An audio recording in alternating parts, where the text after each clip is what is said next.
नमस्कार दोस्तों। हर हर महादेव, ओम नमः शिवाय। जय श्री कृष्ण, राधे राधे। दोस्तों, स्वागत है आप सभी का एक बार फिर से हमारे इस चैनल पर। दोस्तों, स्वयं माता दुर्गा जी ने कहा है, जो भी स्त्री नवरात्रि के दौरान कर लेगी ये दो छोटे से काम, उसके जीवन के हर कष्ट को मैं शीघ्र कर दूंगी खत्म, खुशियों से भर दूंगी। मैं उसका घर, उसकी हर मनोकामना को मैं कर दूंगी पूरा। दोस्तों, आपकी जानकारी के लिए बता दें, 9 अप्रैल 2024 दिन मंगलवार से चैत्र नवरात्रि शुरू हो चुकी है। इसका जो समापन होगा वो 17 अप्रैल दिन बुधवार को होगा। इस बार चैत्र नवरात्रि पूरे 9 के 9 दिन की होगी, ना एक दिन कम ना एक दिन ज्यादा। दोस्तों, हमारे हिंदू धर्म में चैत्र नवरात्रि का अपने आप में एक विशेष और खास महत्व होता है। वैसे तो एक साल में 4 नवरात्रि पड़ती हैं और हर नवरात्रि में माता दुर्गा जी स्वर्ग से धरती पर वास करने आती है। ध्यान रखिएगा, वेद पुराण में साफ साफ लिखा हुआ है, जब भी माता रानी जी धरती पर वास करने आती है, उन्होंने सिंह को वाहन के रूप में ना लेकर के घोड़े को अपने वाहन के रूप में लिया हुआ है, तो ये धरती के लिए ज्यादा शुभ नहीं माना जाता है। ऐसी स्थिति में समाज और राजनीति में बड़े बदलाव देखने को मिलते हैं। इसके अलावा युद्ध और अशांति स्थिति उत्पन्न होती है। राजनीतिक में बड़ी उथल पुथल मच जाती है। प्राकृतिक आपदाएं भी आती हैं।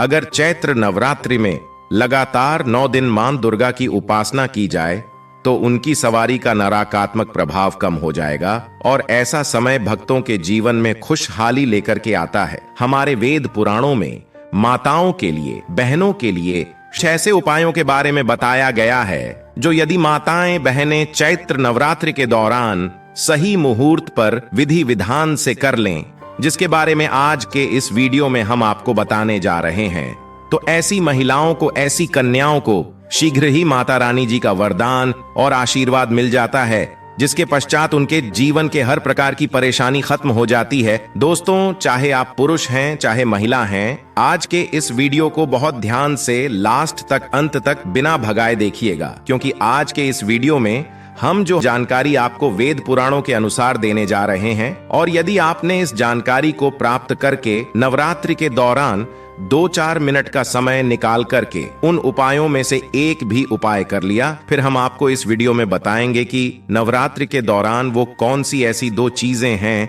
जो यदि किसी भी घर की महिला कन्या कर लेगी तो मानकर चलिए माता रानी जी की असीम कृपा उस महिला पर, उस कन्या पर सदैव बनी रहेगी। तो दोस्तों, पूरी सच्ची श्रद्धा और पूरे विश्वास के साथ कमेंट बॉक्स में जाइए और शीघ्र नारा लगा दीजिए, जय माता दी, जय माता रानी जी की।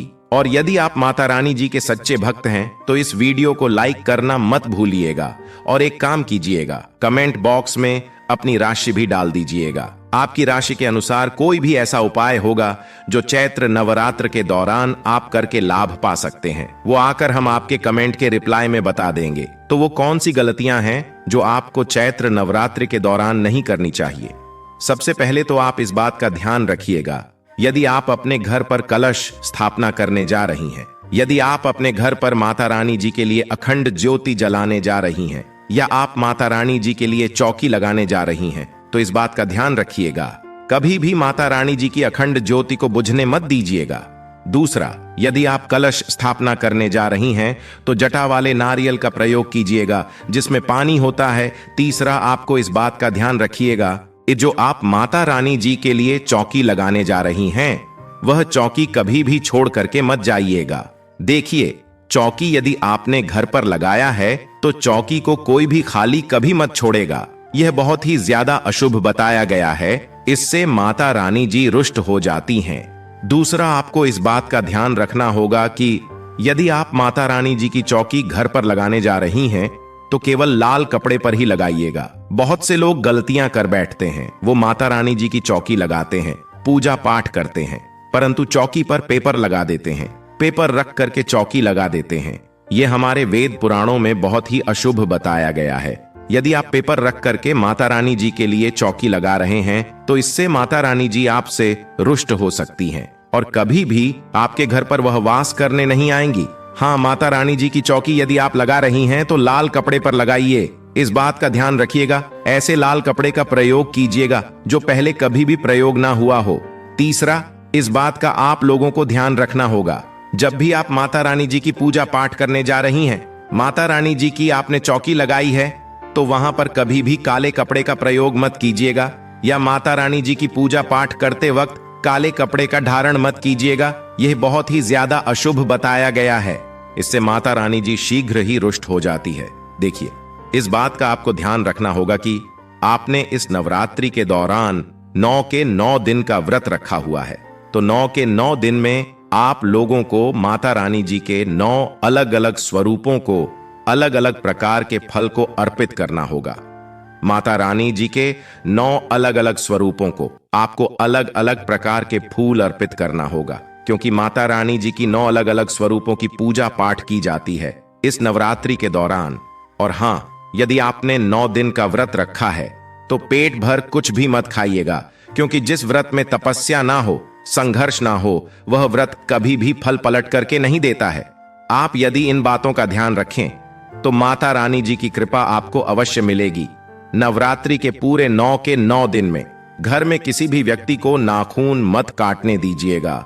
नाखून काटने वाली मशीन का प्रयोग करने ना दीजिएगा।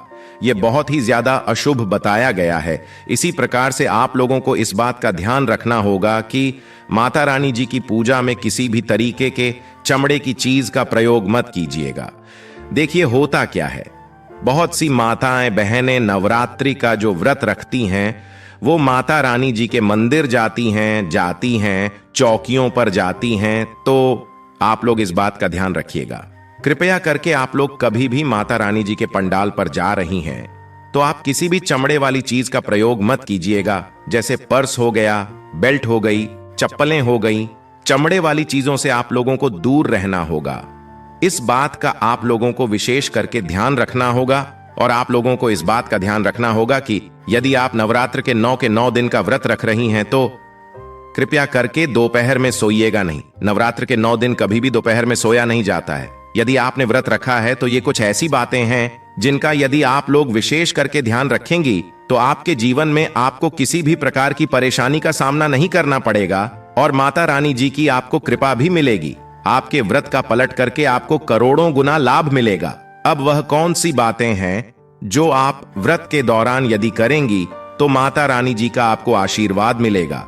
तो सबसे पहले आपको इस बात का ध्यान रखना होगा कि यदि आप माता रानी जी के लिए 9 दिन का व्रत रखने जा रही हैं तो आपको लाल कपड़े पहनकर कि माता रानी जी की पूजा करनी होगी।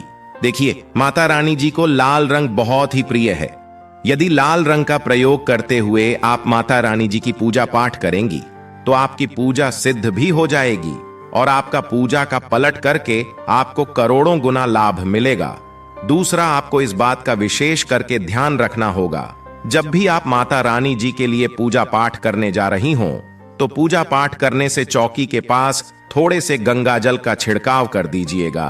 गंगा जल का छिड़काव करने के पश्चात ही माता रानी जी की पूजा पाठ कीजिएगा। यह बहुत ही ज्यादा शुभ बताया गया है। तीसरा, यदि आप माता रानी जी की पूजा में माता रानी जी को लाल गुड़हल का फूल अर्पित करती हैं तो यह बहुत शुभ बताया गया है। देखिए, लाल गुड़हल का फूल जो होता है वही एक ऐसा फूल होता है जो माता रानी जी के 9 अलग अलग स्वरूपों को एक साथ अर्पित किया जा सकता है। तो माता रानी जी की पूजा में यदि आप लाल गुड़हल के फूल का प्रतिदिन उनको अर्पित कर रही हैं तो माता रानी जी के 9 अलग अलग स्वरूपों का आपको आशीर्वाद मिलेगा। देखिए, यदि आप अपने व्रत के दौरान में सीताफल का प्रयोग करेंगे तो इससे माना जाता है कि माता सीता जी का आपको असीम आशीर्वाद मिलता है। और माता रानी जी को यदि आप सीताफल अर्पित करेंगी तो इससे भी आपको माता रानी जी का आशीर्वाद मिलेगा। तो ये कुछ ऐसी चीजें थीं जिनका आपको ध्यान रखना है और नवरात्र के दौरान करना है, और आपको माता रानी जी का आशीर्वाद भी मिलेगा, वरदान भी मिलेगा और आपके जीवन में आप बहुत खुश रहेंगे। आशा है कि आज की इस प्रस्तुति में बताई गई जानकारी आपको अच्छे से समझ आ गई होगी। वीडियो अच्छा लगा हो तो एक लाइक अवश्य कर दें। धन्यवाद। वीडियो के अंत तक बने रहने के लिए धन्यवाद।